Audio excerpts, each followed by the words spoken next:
Hello दोस्तों। देखिए, भारत में जो अशोक का साम्राज्य खड़ा हुआ जो मौर्यन एम्पायर के अंतर्गत है, ठीक है। और किसी के बारे में नहीं बोला जाता, लेकिन अशोक के बारे में बोला जाता है कि अशोक का साम्राज्य, ठीक है। जैसे कि अकबर मुगल पीरियड में कई बार बाबर के बारे में अकबर के बारे में कहा है कि अकबर का साम्राज्य, क्योंकि कुछ ऐसे राजा या फिर हमारे क्षेत्र में भी जैसे कि इंदिरा गांधी जी के बारे में इंदिरा गांधी जी का काल, ठीक है, पंडित नेहरू जी का काल, ठीक है, नरेंद्र मोदी जी का काल। तो जब जब किसी व्यक्तित्व की पर्सनालिटी बहुत धांसू रही है, उसने क्या हुआ है, अपने आप को प्रूव किया। अब देखिए, उससे हिस्ट्री को रिलेट करते हुए बता रहा हूं मैं कि कैसे आया। देखिए, एक वैदिक पीरियड हुआ। वैदिक पीरियड में क्या हुआ, एक होता है पूरी तरह से वैदिक पीरियड। तो वैदिक पीरियड माना जाता है 1500 बीसी से लेके, ठीक है, 500 बीसी तक। इसको दो भागों में बांटा जाता है, ऋग वैदिक पीरियड और लेटर वैदिक पीरियड। ऋग वैदिक काल में क्या हुआ, ऋग्वेद की रचना हुई। बाकी लेटर वैदिक पीरियड में क्या हुआ, अथर्ववेद, सामवेद, यजुर्वेद की रचना हुई। इसीलिए इन पीरियड को इस तरह से नाम दिया गया। अब उस समय ग्रामीण परंपरा थी, जो वैदिक पीरियड था, तो वो शहरी चीजें थी नहीं। अब इस बात को समझिए कि जैसे एक मगध है, यहाँ पर देख रहे हैं आप मगध। तो मगध की तरह 16 महाजनपद थे। कंबोज है, कांधार है, ठीक है, लिच्छवी है, उसके बाद कौशल है, अवंती है। तो इस तरह से, लेकिन यहाँ पे मगध जो है, मगध आज का क्या है, बिहार है। मगध ही क्यों राइज हुआ, क्वेश्चन बार बार पूछता है। कई बार आईएएस के मेंस में पूछ चुका है, ठीक है, पीसीएस में पूछ चुका है 40-40 नंबर का, 25-25 नंबर का, कि what are the causes of rise of Magadha, ठीक है। मगध साम्राज्य के उदय का क्या कारण था। तो इसके एक नहीं बहुत सारे कारण थे। देखिए, मगध से जोड़ते हुए सारे साम्राज्यों की बात करूंगा मैं, ठीक है। अगर आप गौर से देखेंगे तो एंशिएंट हिस्ट्री की लगभग लगभग कुछ मिनट में आपका कॉन्सेप्ट क्लियर हो जाएगा कि प्राचीन भारत का इतिहास क्या है और इतिहास से हमें क्या सीखने के लिए मिलती है, वो चीजें भी क्लियर हो जाएंगी। देखिए, मगध को राइज होने का क्या कारण था कि आज का जो बिहार है वो एक समझिए मगध था, उसमें बंगाल भी ऐड है, कह सकते हैं, या फिर बंगाल का कुछ इलाका या झारखंड का कुछ इलाका। अब समझिए इस बात को कि यहाँ पर सोन गंगा और पुनपुन तीन नदियों का संगम है। तो इस पास का गंगेटिक प्लेन है, तो यहाँ नदी क्या है, आसपास जमीनें उपजाऊ है। तो जब जमीन उपजाऊ है तो गेहूं या चावल या फिर धान आप ऐसे फेंक दीजिएगा तो उपजाऊ हो जाता है। चाहे आलू लगा लीजिए, चाहे मटर लगा लीजिए, कुछ या चाहे दाल लगा लीजिए, अगर उपजाऊ भूमि है तो आपकी मेहनत समझ जाइए 50 से 60% कम होगी, पहला। दूसरा, सिंहभूम में बहुत सारे ऐसे ऐसे मेटल्स मिले हैं, उसी तरह से यहाँ पर लोहे के बहुत सारे प्रमाण मिले, ठीक है, जिसके वजह से ये लोग हल बना पाए। पहले लकड़ी के हल होते थे, उसके बाद लोहे के हल का प्रयोग हुआ। तो लोहे के हल का फल क्या हुआ कि जमीन को अंदर से गहराई इसमें जोतना शुरू हुआ, जिससे उसकी उपजाऊपन बढ़ा और उत्पादन बढ़ने लगा। लोहे होने से रथ में के पहियों में इसका इस्तेमाल होने लगा, भाला में इस्तेमाल होने लगा, तलवार बनाने में इस्तेमाल होने लगा, तीर बनाने में इस्तेमाल होने लगा, दूसरे के युद्ध करने में आसानी होने लगा, ठीक है। ये दो में मुख्य कारणों में से आप समझ जाइए।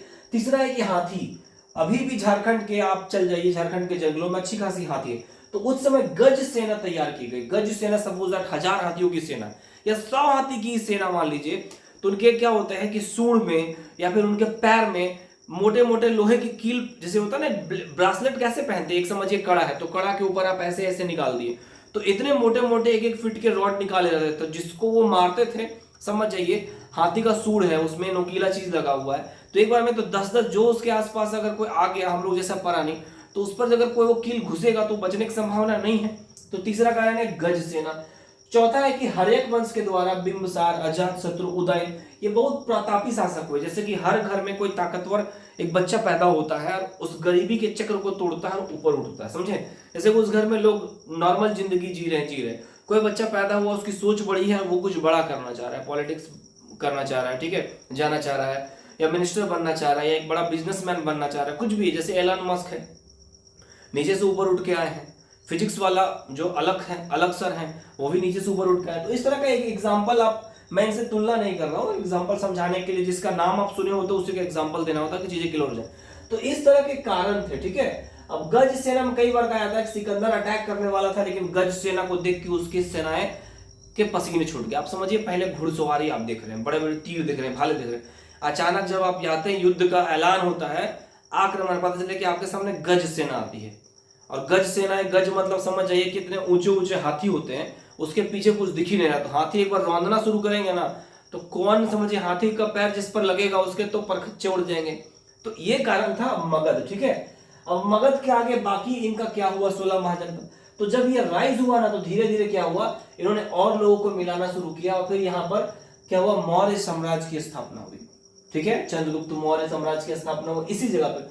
तो मौर्य साम्राज्य, हर एक साम्राज्य जो हर एक डायनेस्टी है उसका अंत हुआ, फिर मौर्य साम्राज्य की स्थापना। मौर्य साम्राज्य के अंदर कौन कौन से राजा हैं, चंद्रगुप्त मौर्य जो उनका स्थापना किए, बिंदुसार, अशोक।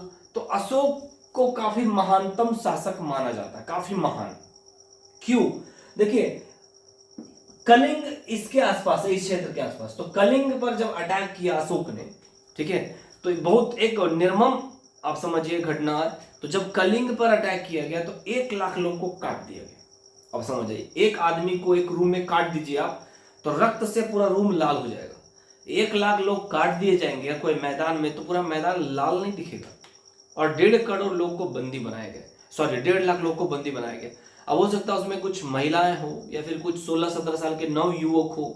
ठीक है, तो अशोक को ये देख के बहुत बुरा लगा कि आखिर मैं क्या करना चाहता हूँ। बात समझिए, जैसे मेरे माइंड में प्रश्न आता है कि मैं क्या करना चाहता हूँ। ठीक है, या फिर जो एजुकेटेड पर्सन है वो आखिर पृथ्वी से जाने से पहले, इस विदाई जाने से पहले आप क्या करना चाहते हैं। ठीक है, आए, शादी किए, विवाह किए, तरक्की किए, कुछ पैसे कमाए, कुछ संपत्ति अर्जित की, वो सभी करते हैं। तो कुछ लोग जो समझ जाते हैं चीजों को, सरदार पटेल भारत को एक किए, नेहरू, ठीक है, हरित क्रांति जिन्होंने स्टार्ट किया, इंदिरा गांधी जी, ठीक है, prime minister Narendra Modi, Vajpayee, A P J Abdul कलाम।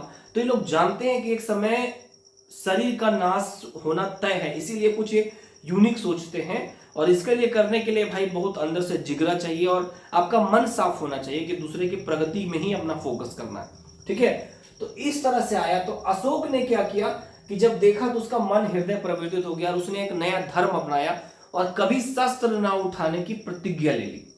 लेकिन फिर भी उसका खौफ बहुत था, क्योंकि जो 1 लाख लोग को काट सकता है भैया, वो कभी भी शस्त्र उठा ले तो पसीने तो छूटने ही छूटने, खून छूटना शुरू हो जाएगा, समझ रहे हैं। तो ये सब चीजें इस तरह से थी मगध। अब देखिए मगध में क्या हुआ, जब मौर्य साम्राज्य का काफी लंबा एम्पायर हुआ, काफी लंबा एम्पायर बना, तो उसके बाद बहुत ऐसे ऐसे कमजोर शासक हुए।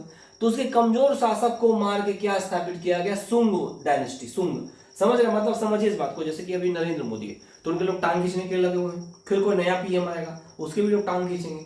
हर कोई जब आप ताकतवर बनते हैं तो आपको लोग खींचने के लिए तैयार बैठे हुए हमेशा रहेंगे, इस बात को याद रखिए।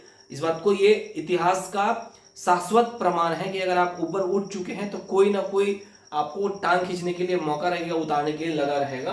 और शायद ये सृष्टि का बनाया हुआ नियम है ताकि कंपटीशन बना रहे, मे बी शायद। ठीक है, उसके बाद सुंग वंश आया। सुंग वंश के राजा को मार के क्या हुआ, कण्व डायनेस्टी स्थापित किया गया।